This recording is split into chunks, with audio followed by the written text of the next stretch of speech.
Hello there. After the immense amount of enjoyment I got out of doing the Realm Reborn Zodiac Relics, welcome to the new series for the Anima Relics, which are part of Heavensward.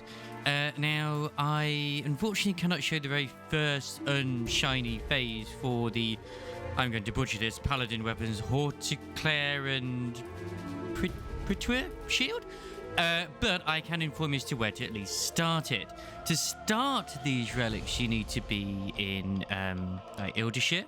You have to have gotten to a certain point in the Heavensward MSQ, and you need to talk to Rowena, who will then direct you to certain things, and then you go to Azulaya, and you just start it there.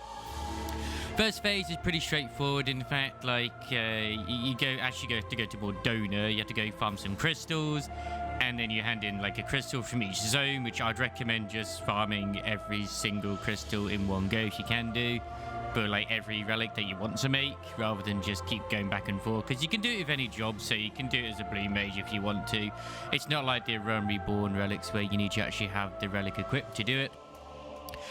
You can hand in your Zodiac relics if you so wish to, but I would not recommend doing that. But anyway, that's not what we're here to talk about today. We're here to show you these weapons. This is the Awoken stage.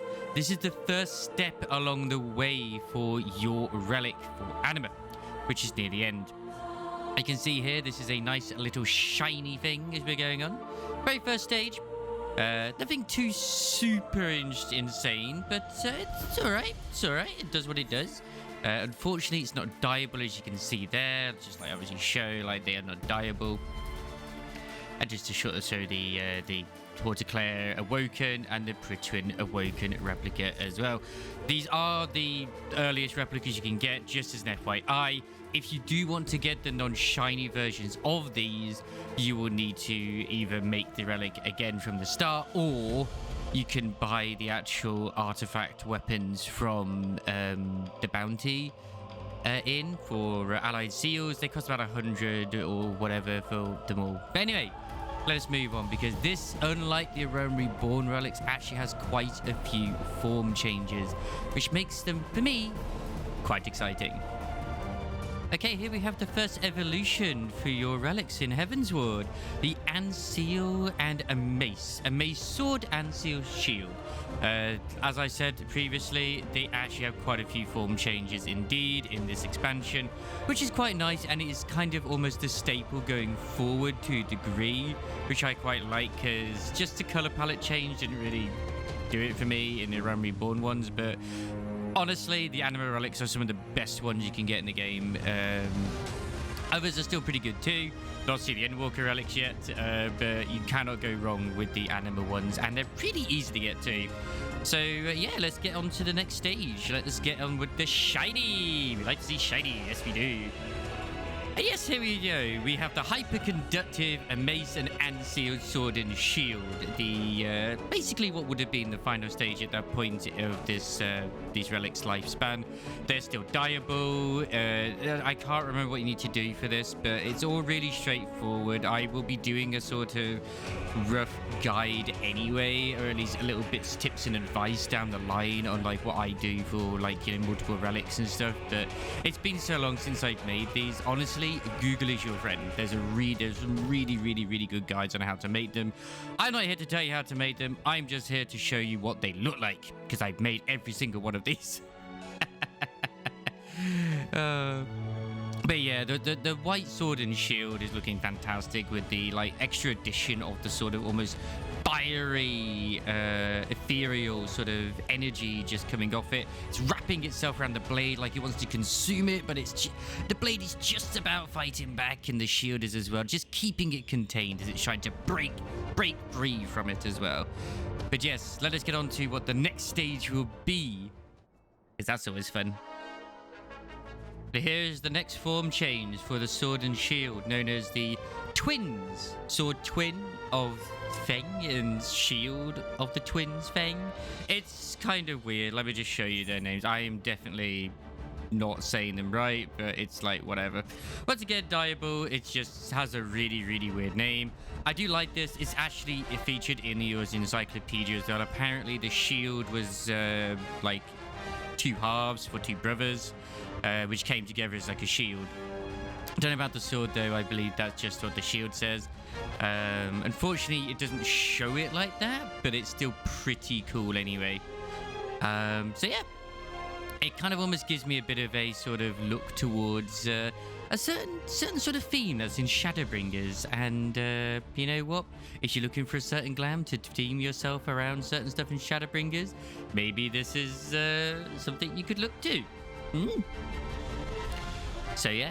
Let's see what the next bit is, which is the sharpened version of the twins' weapons. Oh. And here we have the sharpened version of the twins, which is the sword and the shield, which I quite like, in all honesty. There's not a lot of the sharpened versions which I like, you know, when we get around to them, but I will get to that when it does. I like the fact that obviously it's still dyeable, and just the way the energy is sort of like wrapping its way around the actual relic itself and stuff like that too. Like the sword itself is like the energy is just exuding from the hilt all the way through the blade itself and just coming out at the point. It almost feels like if you were to stab somebody with this sword, you would leave a hole through them and the wall behind them. The shield itself is being wrapped in energy, just constantly flowing around like a maelstrom. They are just whirlwinds of aether around. And the ring of light around this too. It just, once again, if you're looking to make yourself a glam to do with stuff in Shadowbringers when you get to it, because I'm keeping it vague in case there's anyone who hasn't done Shadowbringers watching this, then this is definitely a relic to look forward to towards making that sort of glam. So yeah, it's just a really, really nice pair. Anyway, let us move on to what will be the final sort of stage towards the end of your Anima relic grind, where it will be getting towards the Anima itself. So here we have the Aether and Purin stage of the replicas of the relics themselves. These are replicas, but you know, bear with me. Of these relics. Anyway, they don't look that special, do they, at the moment? I mean, it's got some nice symbols, some nice sort of like artwork here. You can see a sort of like a draconic sort of look with wings and stuff like too. Almost looks a little bit like a healer's thing in like real life. And you know, it's got some runes on it and stuff too. But what's this? Oh my word! Look at this beauty. It is burning, baby, with the fires of Aether. It's a really nice looking relic, isn't it? And this isn't even the final stage. The runes are gold and just really stand out upon this relic. The blade is just this baleful blue fire just emitting from this thing, and you will definitely take a knife through better. If you were to hit someone with this shield, you would definitely cause some damage. Some of these stages look better than the Lux versions, which is the final version of these. At this point, you will be farming and farming and farming. Well, the light phase was just beforehand. This is what you get after you do the light phase. This point is all the trials, which you can actually solo. It's not too bad at all. But let us get to the final phase of this relic, which your journey is near the end. And don't fret, it gets easier after you've done your first one. It really does. It really does. Congratulations, you have reached Journey's End. It is the Aether and Purin Lux weapons. You've gone from a baleful blue, which quite frankly tends to be a much more hotter fire burning, to an absolute scorching, almost sunlight radiance coming off of the shield and sword. You've got some rings of just pure aether just circling it. It's really trying to keep it contained, the actual energy within. Same with the sword as well. It is a thing of beauty. You would be very, very wary to wield this relic because you could easily burn yourself. This is a torch that will light the darkness before you.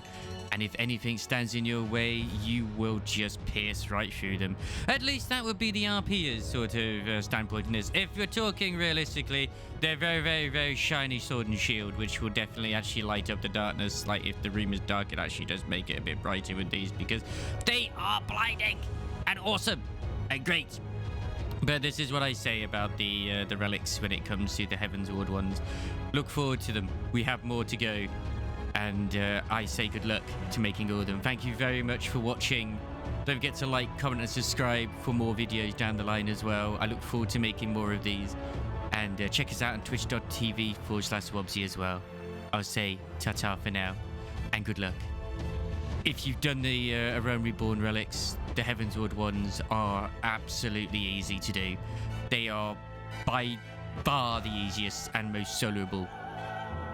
It just takes a little bit of time. Ta-ta, and good luck.